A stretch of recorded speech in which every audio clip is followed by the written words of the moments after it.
Welcome to the Jamodi podcast. We are all surrounded by amazing coaches and leaders. So let's get an inside look at not just what they do, but how they do what they do. After all, becoming the best versions of ourselves is Jamodi, just a matter of doing it. Coaches, the Jamodi podcast is powered by Scoreboard Media. Scoreboard Media works with high schools across the country to run professional sponsorship programs on their LED scoreboards. Whether you already have LED and you just want to supercharge the revenue, or you want to use sponsorship revenue to buy new LED video scoreboards, Scoreboard Media can help. They work with sponsors and advertisers locally, regionally, and nationally who want to connect with your school's community.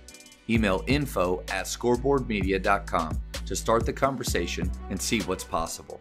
Well, Charlie, I want to thank you so much for giving up your time coming on here, talk with me a little bit about Scoreboard Media, and I'll kind of share a little bit more even about our relationship and what I'm excited about. But to me, this is something that all coaches, regardless of what sport they coach and what school they're at, need to take a look at. And so I just want to say thank you so much, man. Well, thanks for having me. I mean, I think it's interesting. I've been listening to your podcast, and I just think it's interesting. Like, you said, regardless of what sport they coach, I mean, so much of what you talk about, I found applies to business and my team here. And so it clearly applies across multiple sports, because I think it applies across sports and business. So no, I think it's a really fun, space to be in. And I like what you've done with it, and your consistency with it is sort of one of the more impressive parts. You've been, consistent week over week for a long time. Yeah, about 3 years. I don't think I've missed a week, but it's kind of like not pressure. I think, what is it? The pressures are privilege, right? Isn't that the saying? But I think now that I've kind of had that run going, I don't want to let anybody down, and I enjoy it so much. But I think you're right on the money with the connection between sports and business when we're talking about culture. Culture, we all have one, and you guys have one too, and it's either moving up or it's moving down. It's never just stagnant. And I would like to think that the big part behind the podcast isn't really X's and O's, but man, how do we run our programs better? How do we help our players or the people that we employ to be their very, very best? Man, I appreciate you listening to it. That's an honor for me. No, that's really cool. In fact, your last guest, it was episode 211, but I forget his name now, but he said something like, was it Phil Beckner? Was that? Yeah. Was it Phil Beckner? Is that what he said? Okay. So yep. He said, whatever you're good at be great at it. And I heard that this morning and thought that's so true in our business. Only do what you're really, really good at, but then make sure that that's what you do. That's the product that you put out into the world, or that's where you spend your time. And that made an impression on me. It kind of had made me think about what is, most important. Yeah, he's incredible. And I think you're right on the money with how, looking back over our last year, whether it's coaching or with what you do, and let's see what fluff we can take out. What things are we doing with our practice plans, with our meeting times, that we could take out that would make us more efficient, waste less time, have more fun, be more productive. And I think that self-awareness, that's a superpower. The wanting to evaluate what we're doing, golly, I think that has to be super important. And Phil Beckner, with the people he works with, there can't be fluff when he's working with Damian Lillard, or Damian Lillard's not going to come back. Right. Yep. No, that's a good point. I guess it occurred to me that it's a little bit about what we do, and I don't mean to put the cart ahead of the horse here, but if coaches, for example, that we work with, what they do really well is coach, right? Coach basketball or coach whatever it is, and lead those kids and teach them, and maybe not necessarily ad sales, right? Or sponsorship sales, which is it's kind of a necessary evil. You need to raise money for your program and things like that. But that might be an example of maybe what they don't do best. And that is what we do best. It sort of occurred to me that that's a perfect fit. Let us do what we do, and we can help them keep the focus on what they do best. I think that's a great segue. So why don't you go ahead, talk a little bit about Scoreboard Media, what it is, and then I'm excited to share a little bit of my interactions with you guys so far. So yeah, what do you got? Good. So, I mean, in a nutshell, what we do is bring sponsorship or bring sponsors to high school and to some degree college, but mostly high school sports venues. And so most of the time that takes the form of LED video scoreboards like it does at Faith or in that new relationship. But we are sort of a conduit between the business community that really wants to reach your valuable audience and your tight-knit community and the media that you all have, which is LED video scoreboards and the really cool, engaging interface that those represent.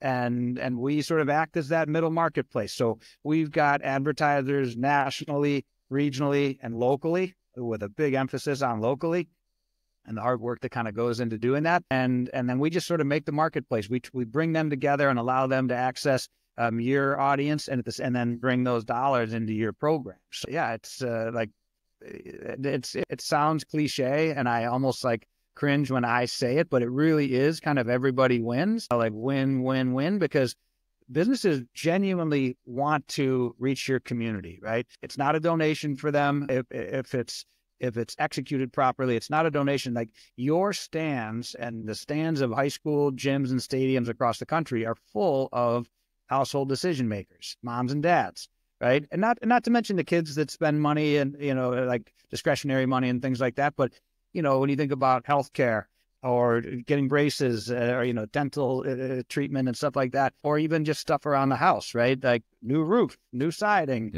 pest control, all of those things. Your gyms and your stadiums, your sports venues are full of those decision makers, but they don't necessarily know how to do it, right? Like the days of kind of hanging a banner on the wall, that really is more of a donation, not a lot of return on something like that. The dollar amount might be smaller, but, the return would also be smaller. And so, and the schools have this great, these LED video boards that make the viewing experience and the game experience so electric and exciting. But now there's a commercial opportunity, an opportunity to sort of turn on the revenue there. So we just sort of, do the hard work to stand in the middle and bring those two parties together. But like I say, it really is win-win. And that's so overused that I can only say that in my professional career, never had something that is so truly like everybody involved is happy and winning. I'm sure there's a lot of coaches listening that, like me, remember the days of the old not digital, just the old scoreboard that only had the numbers. We had to resort to the posters hanging in the gym. But most of the time, those were families that were within our own school already, like the super low-hanging fruit, or if we're in a smaller town, maybe the local pizza place and this. But as towns get bigger, I'm in Dallas-Fort Worth, towns get bigger and more just commercial businesses are all around. I think about it like this. At Faith, we bring in Performance Course, and they are a group of trainers, skilled professional strength trainers that take our guys through the workout. It's not that I couldn't do that. I've worked out before. I played. I could put together something, but that's not what I'm qualified or really the best at. And so we bring them in. I could go to a place down the street and ask them for a poster or whatnot, but I'm not skilled in that. I don't have those existing relationships, and I don't have the 10,000 hours of training that it takes to become great at something.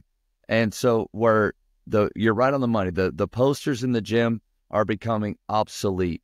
And most of us remember, some newer coaches have only had the video boards, but I remember when we were kind of one of the last schools, I felt like, even in the private school world, to go video boards. But now that we have them, the idea was, okay, we got it.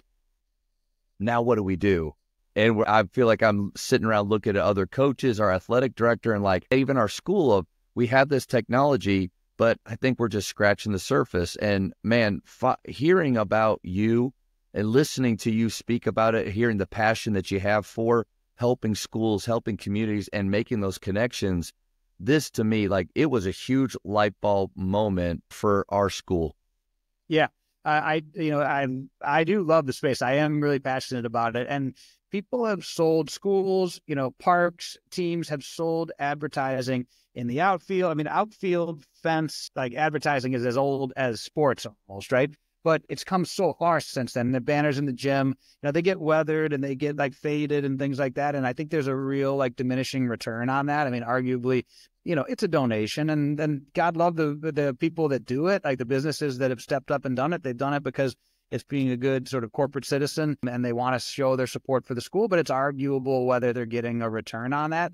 And this has evolved so far now. I mean, I really, really avoid the word donation because a donation people will give one time and they'll do it in good times, but when times are tighter, they'll understandably, tighten up, or they gave last year, like that was my donation. Marketing spend is a wholly different animal, right? As long as they are getting a return on it, why wouldn't they keep doing it? It should be, this should be a multiple, like you should get many times your money back every single year that you do this. If we don't do that, we either something isn't right about the mix here. Maybe the ad program isn't being executed properly. Maybe we need to refresh creative. Maybe we need a stronger call to action. But this is designed, and with every single sponsor that we work with, we're designing it to give them multiple times, return on their investment. And it really is that, an investment. So what we found is that in tighter economic times, we're the last thing that they'll cut because like they still want revenue, right? They don't want expenses, but they're fine with investments. And so we, everything we do is sort of designed around providing that as an investment and a return on it. I mean, if you think about it, like the best example, the one that sort of the light bulb goes off for everybody is an orthodontist, right? Like if you get one new family a year for doing this, and figure families have 2.5 kids, right? That's roughly $12,500 in gross revenue. I get that's not all profit, but in revenue from doing a sponsorship of a few $1,000s. And so like that, and that's one family, right? Well, like from a well-executed program. What if you got 2 or 3 families? And what if you became the orthodontist of choice for that community? I mean, it's not hard to pencil the math there.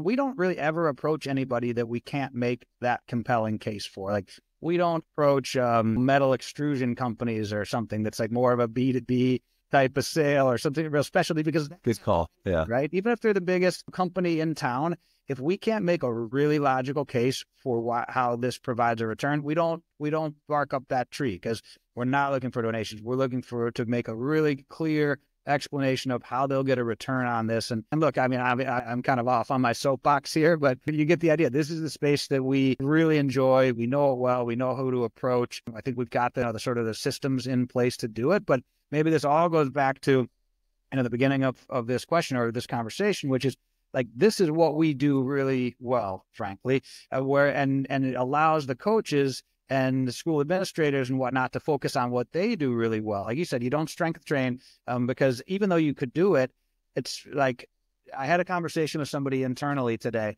and I said, like, don't do anything that someone else could do and that you're not the best at, right? Because you like, if someone else can do it, even if you might be able to do it a tiny bit better, it's better to let's let somebody else do it on our team that, graphic design, for example, that they do really well, so that, this person can keep their focus on what they do really well, moving some, big dials. In your case, or in the case of coaches, it's you keep the focus on your players, on making them better people, better players, and more wins and all of the great things for the program, and allow us to do what is sort of a menial task for you all, which is effectively ad sales or, fundraising, because we've got the systems to do it. And, everything seems to work out that way. You said something earlier that I wanted to go back on it, which was the fact that you can hit not only the local businesses in our areas that we could physically go to, because I think that's what automatically people think, well, why don't I just do that? Okay, sure. Well, first of all, ask yourself, how's that going for you lately? Like at Faith, I feel like we've had 100% of zero. Like that's what we've had here, so like saying we could do it, but then actually going out and executing and doing it are very different. But then you move to your regional relationships and national relationships. Those are the two that our school, our gym, our football stadium can bring in revenue to our school from places that we could never touch. I wouldn't even know. I'd be Googling contact Walmart. Like I wouldn't even know who to go to for it. That to me is a huge piece too, to where now our gym here is now connected to and bringing in people that we could have never even thought of talking to before. Yeah, no, look, I mean, even sponsors that are the most logical, right? Like it's going back to the orthodontist example. Even if that orthodontist had a student at your school and it's like, it's so obvious and straightforward, and maybe they even reached out and they want to do it, it still takes like 10 or 12 calls and emails before you get this thing going. So there's a lot of time involved in that. They're busy, they're seeing patients, and then you got, there's, even after you sign them, there's the issue of coordinating artwork and kind of executing the program, right? So when it's easy, it's still very time consuming. And so that's one reason why but case to be made for handing it off. But then certainly to your point, Coach, about like regional and national advertisers, regional gets a little more complicated, but those dollars can be pretty big, right? That's when you start to get into like, the big credit unions and banks and hospitals and healthcare systems, insurance carriers, things like that, have a real specific interest in your property geographically, but really aren't accessible. Like you can't just go knock on their door. And those are longer sales cycles, but those are ones that we, are practiced and sort of, very familiar with pursuing. And then nationally, I don't want to, mislead you in that like the national business falls from the sky and like all of a sudden like Gatorade is going to be pounding down our door. It doesn't necessarily work like that, but we have those contacts and we do get those deals. We just did something recently with one of the biggest wireless carriers. When you get those deals, they are pennies from heaven. Those are awesome, but they take some time and some. For every one of those you get, you work on 100 of them or something. Sure. But yeah, we've got those relationships, and now as we've grown our footprint and been able to sort of, offer a more diverse set of properties and geography, we're getting more and more of those. We did something recently with an electrolyte company, like sports drink type of thing. And there's sporting good retailers and all those that seem really logical. And I think that, but it just takes a lot of time, and, you've got to present to them in a certain way, and you got to know who the media buyer is. And then, even if you get that person on the phone or in a meeting, they'll have some really specific questions about your, number of impressions, your CPMs, which is your, kind of industry speak for cost per 1,000 impressions. You have to be able to kind of speak that, that speak. And then, so, I think it's, like I said, it doesn't, like signing up with us doesn't automatically, open the gusher of national. I'm waiting for the Mavericks to be in our gym as a sponsor. So just no pressure. I need you to get on the horn with Cuban. Makes sense. At the end of the week, we should be able to wrap that up. Man, if you were promising things like that, I'd probably be worried. Yeah. No. One thing going through this process with you and Faith, being a small Christian school, but I would imagine public schools will have the same feeling of wanting to know what ads are coming in the gym. So the idea that we are playing a basketball game and then all of a sudden Hooters is sponsoring tonight, like that, we would struggle as a school. We get some I feel like I should. We get some parent emails probably about what we're doing, but what I was reassured was about the transparency you guys will have with us on what's coming in, and we get the opportunity to look at that and say what we think. Yeah, for sure. Well, look, you do. I mean, we always say schools have ultimate veto rights. So if you see something go up on that board that you don't like, it comes right back down. Having said that, and I've said that, hundreds of times, I've never, ever had to pull an ad down because we don't ever get close to that line. And all we do is work with high schools. I mentioned a couple like NAIA colleges, but our bread and butter is high schools. And so we just never flirt with anything that is ever going to raise any eyebrows. We would just, kind of shoot ourselves in the foot if we did that. But having said that, if it goes up, and that's the beauty of the cloud, right? You deploy these ads through the cloud. We do it here from Chicago. And if you see something go up and you call us and say, hey, that shouldn't be up. Again, it's never happened, and we'll always avoid it. But we would have that thing down in 30 seconds, and yeah, would never make that mistake again. Where that's more likely to happen It won't be with inappropriate content because we just have too many, guards against that. But where it could happen is, let's say you had a relationship with a hospital and our contract forbade us from contracting with, sponsoring with another hospital. And let's say we made a mistake and we did. Now, again, we pay pretty close attention. It's not going to happen, but that might be one that where we'd say, oh, how do we do that? And then we got to pull out the hospital, from the, out of the mix. So something like that. But again, even that, we've got all sorts of kind of guardrails in place so that that doesn't happen. We've got, particularly like at Faith, we have an exempt sponsor list. And so, those are excluded sponsor lists in that case, where those are sponsored and verticals and sponsors that we don't go after or pursue, I should say. And so, yeah, never had it happen, but the school ultimately has full control over that, and there's no risk that something would go up. And that's true in faith-based schools, but that's also true. That's all public schools. Like, public schools are no different. And the other thing to mention there is there's kind of a natural built-in safety there, which is that brands generally don't want to be where they are not wanted, right? The worst thing that could happen for a media buyer is to be somewhere where you're upsetting parents or upsetting the community. That the ROI on that turns so negative so fast that they don't want that any more than you, whether it's like billboards near high schools or or in our case, scoreboards in high schools. Nobody wants to be in an inappropriate set, in an inappropriate set. No, that's a good point. And you touched on something too. I would imagine every school that comes to you, unless they're brand new, have had some existing relationships, have either people at their school that, like a player on their team whose dad is a dentist and they are on the wall. And so how does it work with either integrating or keeping those things separate? I think you might have touched on it a little bit, but. Yeah, no, really good question. So there's almost always existing relationships of one way, shape, or form. And so what we'll normally do is an exempt sponsor list. And so then it's kind of Exhibit A to our contract, and it basically says, hey, here are the 4 or 5 sponsors, or maybe it's more, that we work with.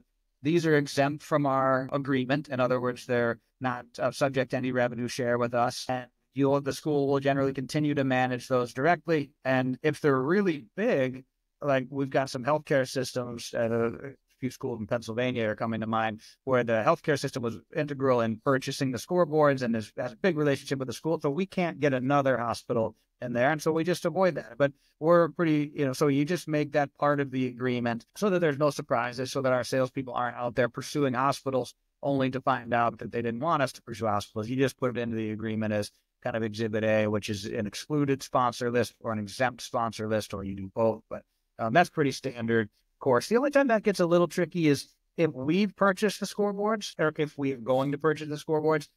We just have to factor that in as like revenue we can't get as a means to recoup our investment. So you just have to weigh that in. Most things can be figured out, but that's the only time when we are at all particular about it, because we're trying to recoup our investment. Where the school bought the board as Faith did, we're there to help. We're just a role player, and so we just it's all a matter of just defining roles up front and making every bit of the lanes clear, and then just tell us which direction we can run in, and we'll go. Man, two good points that you said there. One is you mentioned schools in Pennsylvania. Well, when I hear that, I'm thinking, okay, I'm in Dallas-Fort Worth. How are you able to get people local? Obviously, the regional, the national, that you could do that from anywhere, but like in Dallas-Fort Worth or in Houston, San Antonio, or even outside, how are you able to tap into those? Sure. I mean, I'm a big believer, and this goes back to my billboard background. You've got to have boots on the ground. You've got to be able to see people. It's, in the beginning, we started this during COVID, and so we did a lot of it via Zoom, and, you could do a little bit more that way, and you were sort of forced to because fewer people wanted to get together. Now we really hire into the markets where we significant presences of schools. So, the Metroplex where you all are is a big area for us. And so we have someone living in Fort Worth, and he's out seeing people all the time. You have to do it. You got to buy coffee. You got to, shake hands, kiss babies, and make friends, right? And in Pennsylvania, the same thing. In fact, I was just in Pennsylvania earlier this week on a hiring mission, and that'll be our next hire for sure. California is a big area for us. And we've got someone. So my goal is always to have somebody within 3 hours of every school that we have. And so that they're not afraid to get in the car and go see people. And we just make that part of the sales plan at the beginning of the year is, how are you going to maximize sales in all of your territory schools? And a big part of that is being in that market, doing open houses at games, for example, doing, a tailgate or, hosting like coffee or, a lunch, like all those things that bring current sponsors in, bring new potential sponsors into the mix. We can put their ads up on the board to show them what it's going to look like. But all that requires a physical presence. And people, we deal primarily in, I don't want to say small towns, because obviously like, Fort Worth is not a small town, but it's still like high schools are a small town game, right? And if you want to deal with small, or I should say local businesses, I think you've got to be in person with them. And so I'm a big believer in that. You're right, Coach, like national, regional, even regional, you need to get in front of those people. But national, certainly you can kind of do from anywhere. But our bread and butter is definitely in, boots on the ground and developing those relationships. But that 3 hour circle that you just created there, I mean, there's very few states where that doesn't pretty much take you everywhere. Texas is probably one of the few where, all right, well, what about 5 hours the other way? So you can go that far, or 7 down. Like but that too. You gotta that requires a little bit of driving and stuff like that. And so they won't be up there every week or anything or like in. But that makes me feel a lot better. Like if I was 2 hours outside of, if I was in Tyler, Texas, and I'm thinking, okay, this sounds great, but if the dude lives in Fort Worth, like, no, that's within that range. And then I imagine as this thing continues to grow, like you just said, adding somebody there, that makes a lot of sense. Something you said, go ahead. Sorry, I didn't mean to cut you. As much as I want my people in front of prospects and sponsors, prospects and sponsors don't necessarily want to see us like every week, or they don't need to see us. But so if we just plan our plan right and say, hey, you're going to be in Tyler, the first 3 days of every month, or, 2 days a month and the third week, or whatever it is that we've got a regular plan so that they're setting meetings and scheduling things around that time. Even if they don't have any preset meetings, because, a lot of times you can get deals done like without being in person. So maybe they don't have any meetings set for that time, but I'd say go up there and like just see the businesses that you don't see via Google. I mean, there's an old expression, advertisers advertise. So if you want to know who to call on, you got to see who's advertising in the market. Go sit underneath, or like I park my car in front of digital billboards all the time, and I just write down every advertiser. Like those are your prime prospects. Not all of them, but a lot of them. And you got to see who's on bus bench, who's on bus tail, who's billboards, certainly, even other scoreboards that aren't ours. Or like I'll go to the community college and take pictures of all the advertisers in the outfield, right? Those are people that get sports at a local level. So, but you have to be in the market to do that. Even with Google Earth and Street View and all the other tools, which, thank God for them, you can't, nothing replaces being, in the territory. Man, you had said something earlier. I wrote it down. You mentioned whether it's scoreboards you purchase or scoreboards we have. And so I'll first talk about our situation at Faith. Sideline Interactive put in 2 beautiful scoreboards. And I love the scoreboards that they make. After a little while with having them, again, it was we have these boards as a school. What are we doing now to do that? And if we don't have anybody within your school that has that background, or a team that's out there doing that, we had these beautiful scoreboards for over a year, bringing in $0 basically from it. So there's that route that you can take. If you're a school that has the boards already set up, then this is ready for you. But you said purchase scoreboard. So what does that look like? Yeah, so that was originally how we got started. We were buying the scoreboards, and with sponsorship revenue as the mechanism to recover our investment and ultimately, make some kind of return on that. I'd say it's still a big part of what we do, but we've done more and more of what we're doing with Faith because we've developed this skill set and this, sales force and all these systems. And so we're really able to just turn on the revenue for those schools that already have the equipment. But for schools that qualify, and there's an economic trade-off, right? Where we buy the equipment, we make more. There's a larger revenue share in our favor than when their school buys the equipment because they bought the equipment. So some schools will look at it and say, okay, well, we'll use Scoreboard revenue, Scoreboard media, but we're going to buy the equipment ourselves because they have the money and they just see that as a better return on their investment. And in other cases, we'll buy the equipment, and those we have to vet those pretty hard. We have to really know that we're going to get our money back, right? Yeah. Ultimately, and then make a return. So not all schools qualify for that. I mean, far from it, right? Many schools don't, but we'll look at everything. We'll talk. But it's possible. It's possible if you're sitting there and you're like, Ali, this sounds great, but there's no way that we could ever do this. Okay. Like, it's possible, but I think you're right though. The majority of schools now, I thought we were one of the last private schools in Dallas-Fort Worth to get the boards. The majority have them, but we just don't know what to do with them.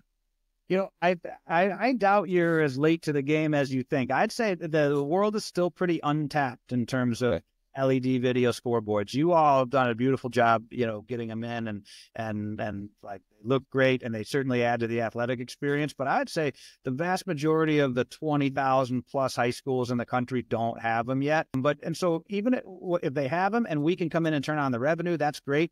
If they qualify for our program or we deem that it's a good fit mutually, then that's a great way to do it. The other way to do it is, like the provider that I'm thinking of, the hardware provider that I'm thinking of, has really good lease options and financing options. And so one really popular way to do it is they'll buy it themselves, but with our revenue as the means to either pay the lease payment or, pay the debt service or, pay them off that way. So all ways that you look at it, the revenue from sponsorship can be a really important component to it. And that's really the bulk of the value I think that we bring. In cases where we finance the boards, or we buy the boards, I should say, that's almost like our secondary value is the money. But so whether we buy it, you already own it, or you lease it, or you buy it new with our, based on our relationship, it's the revenue that we can bring in that kind of, I think, will sort of grease the skids on all those things.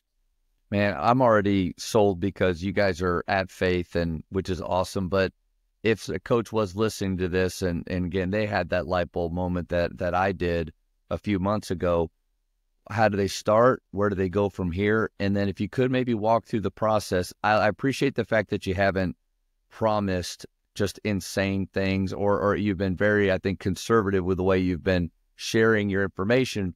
But what could it look like? Maybe how long, and not a number, but how long until average, because you probably have your outliers of the people that are bringing in stuff. And so, yeah, I'll let you just go with that. Yeah, no, those are good questions. There's a few variables there. It doesn't matter. Like, we have some schools that spent a ton of money, and that return is going to be longer because the return isn't necessarily based on how much you spent. It's based on how many people come to games.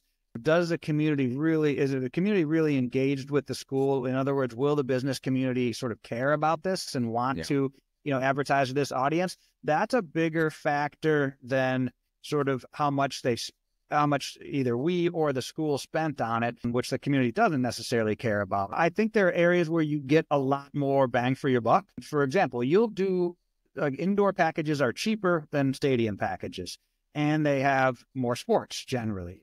You'll have basketball, volleyball, wrestling, and you probably got boys and girls of most of those. And then you got freshman JV varsity. And so, that's a lot of sort of events in the gym, albeit probably smaller attendance than maybe home football games. Sure. But there's only 5 or 6 of those. Now, and you would get freshmen and JV there too, but it's fewer events outdoor, but probably and especially in Texas, it's kind of like, as American as that. Friday Night Lights it's a real thing. It's a real thing. So there's a trade-off there, but outdoor boards, because they have to be much bigger generally, and they have to be outdoor rated and all of those things, will be more expensive almost all the time. I mean, so it's a bigger investment, and so you just kind of have to weigh those things against each other. But in terms of a return for the school, what I look for, I'd say we don't go into many cases, even smaller schools, where we don't think we can do, $50,000 to $100,000 in revenue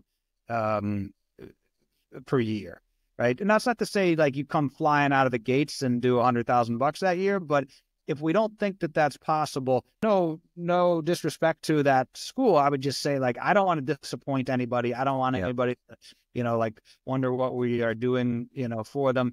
And it just makes it hard to kind of justify, like dedicating the resources towards. So hopefully that gives you a good enough idea. I mean, I think all schools, have a community around them that want to invest on some level. And so even if you bought the boards, and there's always money that can be had. We have some, I would say, more difficult, situations, but even those we've like just stuck with it, and we've got the sponsors that want to be had. And I mean, the one I'm thinking of, we do 70-something thousand a year.